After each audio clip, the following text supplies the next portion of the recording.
On va parler cette fois-ci d'une information qui a été publiée par le 11 Mondial, qui est une plateforme internationale qui parle d'actualité. Voilà, qui annonce qu'une enquête que Samuel Eto'o, le président de la Fédération camerounaise de football, est visé par une enquête de la Confédération africaine de football pour des accusations de matchs truqués et de menaces physiques. Oh, une fois de plus, Eto'o, encore Eto'o, toujours Eto'o. Oh là là. Ce garçon. Bon, moi, c'est comme je le disais ici, c'est qu'on a fait une très mauvaise Coupe d'Afrique des Nations.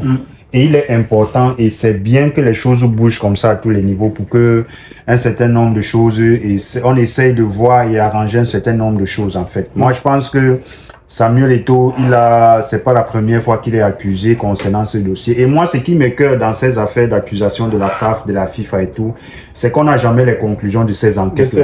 On sait quand ces enquêtes s'ouvrent, mais jamais on a des conclusions. Donc, à un moment donné, on a envie de croire que c'est du n'importe quoi parce qu'après, lorsque vous nous faites comprendre que vous ouvrez une enquête, lorsque vous la refermez, dites-nous avec les résolutions qui ont été prises ou bien les conclusions de cette enquête. Et je pense que Samuel Eto'o, au bas de cette publication, lui-même, il a dit que c'est du pur mensonge. Ouais. Donc moi, je pense qu'on reste en alerte par rapport à cette information. On verra s'il y aura une suite ou alors si c'est Eto'o qui nous donnera raison en disant que c'est un mensonge. Mais Julie, mais qu'est-ce qui se passe avec Samuel Eto'o? Pourquoi autant d'informations négatives sur lui?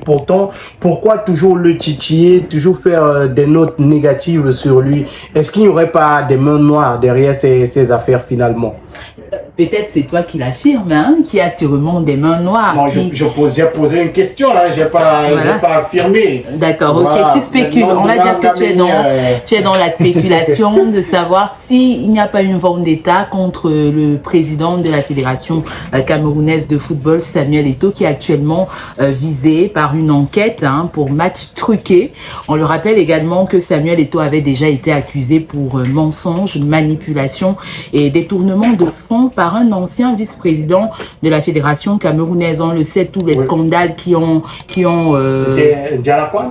Voilà, qui ont tourné autour de la Fédération camerounaise de football. Il y a eu tellement de scandales de ce côté-là où Samuel Eto'o a toujours été incriminé et accusé. Et donc aujourd'hui, moi, ça ne m'étonne pas. Est-ce que c'est vrai cette histoire de match truqué ou tout ce qu'on peut dire derrière le président de la Fédération camerounaise? Là est toute la question. Il faut faire la lumière déjà sur cela. Est-ce que ces accusations sont avérées ou pas? Ou est-ce qu'il y a une main noire qui veut carrément salir, on va dire comme ça, le travail fait ou alors l'image de Samuel Eto'o. L'image de Samuel Eto'o, parce que déjà, concernant cette CAN, j'ai suivi la sortie du journaliste de Nadia TV qui Jean-Bruno Tagneux. Voilà, Jean-Bruno Tagneux qui disait dans une radio française que RMC Sport. Voilà, justement, que Samuel Eto'o a eu trop de mainmise dans l'équipe nationale lors de la CAN 2023. C'est lui qui dictait les lois, c'est lui qui disait ce que les joueurs devaient faire lors des entraînements et autres. Et alors, on se pose la question de savoir, est-ce vrai tout ce qu'on dit sur le président de la FECAFOOT ou tout simplement, il y a des personnes qui veulent salir son image afin que, voilà, donc on dise que le bilan du président n'a pas été du tout bien. Et ça revient à s'interroger en tant que journaliste, Monsieur Majingoko. Il est de votre devoir de faire la lumière sur tout cela. Et de faire des recherches surtout, à savoir est-ce que tout ce qu'on peut dire sur le président c'est vrai. Il y a d'un côté ceux qui le défendent, qui disent que les gens cherchent à le salir, et de l'autre côté il y a des gens qui disent que tout ce qu'on dit sur lui est avéré parce qu'il il a un caractère de dictateur. C'est une lutte entre les Églisiens et les Igbos. Voilà. Qu'est-ce qui se passe, Madingoko? On a des joueurs camerounais qui veulent prendre leur retraite internationale. Ouais. Moi, c'est aberrant. Moi, je n'arrive pas à comprendre cette histoire. Et surtout après une débâcle pareil, ça veut dire qu'il y a un véritable problème. Il y a un véritable problème. Benjamin. Que Samuel Eto'o a envoyé une lettre à Eto'o pour demander qu'on donne encore 2 ans à Rigobert Song à la tête de l'équipe des Lions de Notable. Oui, c'est encore la rumeur. C'est ce que nous disent nos Zibous. Voilà.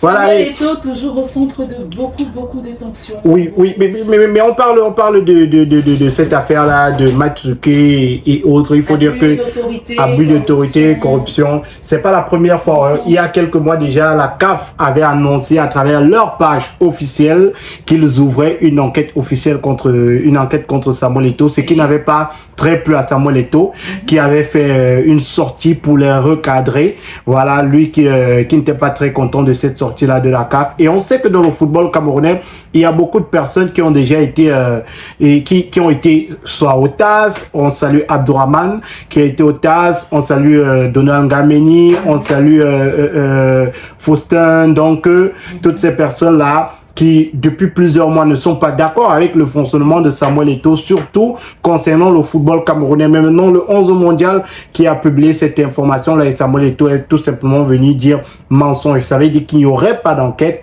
contre Samuel Eto'o en ce moment, voilà, à la CAF. Il faut dire que certaines personnes pensent que la CAF en ce moment n'est également pas trop d'accord avec Samuel Eto'o parce qu'il aurait, entre guillemets, voilà, je parle bien au conditionnel, voilà, parce qu'il aurait des ambitions de devenir président de la Confédération africaine de football. Donc, du coup, on peut comprendre, c'est tout à son honneur, c'est normal d'être ambitieux à un moment donné. Oui, mais après, si moi je suis le président d'une instance et tu veux prendre ma place, bah, t'inquiète pas, je vais te mettre les bâtons dans les roues. Tu vas pas rester à cette place-là éternellement. Bon. Oui, il faut bien qu'une autre personne te remplace. Sauf que c'est logique que je te combatte. Ah bon? Oui, tu es sûr de ça? C'est logique. Tu es sûr de ce que tu affirmes, Madik? Oui, c'est logique. Je suis président d'une fédération, mes adversaires, je les écrase. Oui, c'est ce qui se fait. Donc, c'est ce que certaines personnes disent. Hein. Elles expliquent ça, tout ce qui se passe autour de tout par ça. Bon, Patrick, notre CP ne va pas régner. Permettez-moi en quelques secondes, si vous permettez, de donner le bilan actuel de Samuel Eto'o. Si vous permettez, très rapidement. Oui. Voilà. Bilan de Samuel Eto'o à la tête de la fédération camerounaise de football. Hein. Équipe senior CAN 2021, 3e place. Équipe senior mondial 2022, éliminée premier tour. Équipe senior CAN 2023, éliminée 8e de finale. Équipe nationale A', éliminée au premier tour du CHAN. Équipe nationale U23, éliminée aux éliminatoires de la CAN. Équipe nationale U23, éliminée aux éliminatoires des Jeux Olympiques Paris 2024. Équipe nationale U20, éliminée aux éliminatoires de la CAN. Équipe nationale U17, éliminée au premier tour de la CAN. Équipe nationale féminine, éliminée quart de finale CAN 2022. Équipe nationale féminine, éliminée aux éliminatoires de la CAN 2024. Équipe nationale féminine, éliminée aux éliminatoires des JO Paris 2024. Équipe nationale féminine U20, qualifiée pour le mondial 2023. Équipe nationale féminine U17, éliminée aux éliminatoires du mondial 2022. Équipe nationale de beach soccer, éliminée aux éliminatoires de la CAN. Champions League CAF 2023. Coton Sport éliminé, dernier de la poule. Champions League CAF 2024. Coton Sport éliminé au premier tour des préliminaires. Coupe de la CAF 2023. PW éliminé au premier tour des préliminaires. Coupe de la CAF 2024. Bamboutos de Mbouda forfait. Champions League féminine 2023. Louvre éliminé aux éliminatoires. Champions League féminine 2024. Awa FF forfait. Classement FIFA masculin en décembre 2021, 38e. Aujourd'hui, 46e. Classement FIFA féminin en décembre 2021, 53e. Aujourd'hui, 68e. Voilà toutes. Mais moi, je pense que ce sont les Zibou qui ont fait ce bilan-là, parce que même Hitler n'avait pas un bilan uniquement négatif. Et on ne peut pas faire le bilan du président d'une fédération. Je crois qu'il y a quand même quelques points positifs. Non, on ne peut pas faire le bilan d'un président de fédération uniquement sur les équipes nationales. Voilà, ça n'aurait pas de sens. Il y a le championnat local. Les gens vous diront que les stades ont recommencé à se remplir. Il y a le ballon d'or camerounais qui a été été organisé. On peut désormais parler fort. On avait le ballon d'or camerounais comme le ballon France Football. C'était beau. Négatif dans ça, ce sont les zibous. Des choses qui se sont les zibous. Et je crois que dans son discours après qu'il a été élu président de l'Africa Foot, il a parlé des réformes du football camerounais. Et on sait combien sont nombreux ceux-là qui ne veulent pas la réforme, étant donné que c'était devenu un magasin pour certains où ils venaient puiser de l'argent pour manger à tort et à travers. Et étant donné qu'il est venu, il a fermé certaines vannes et tu comprends pourquoi il y a les zibous maintenant dehors. Il a également imposé que les joueurs, les joueurs du championnat local aient des salaires. Oui, ce qui n'était pas effectif avant. Et ces salaires doivent être, ils doivent avoir des notifications. Ça veut dire qu'ils doivent avoir voilà. Eto'o, c'est certainement n'est pas un ange, mais après on peut pas faire un bilan uniquement négatif. Et les championnats finissent. Son prédécesseur, on ne sait pas. On doit également faire le bilan de son prédécesseur et faire une comparaison. Pourquoi les journalistes ne le faisaient pas? Allez chercher. Donc, dans tous les cas, Samuel Eto'o, il n'y a pas, de façon officielle, il n'y a pas d'enquête qui soit ouverte contre Samuel Eto'o.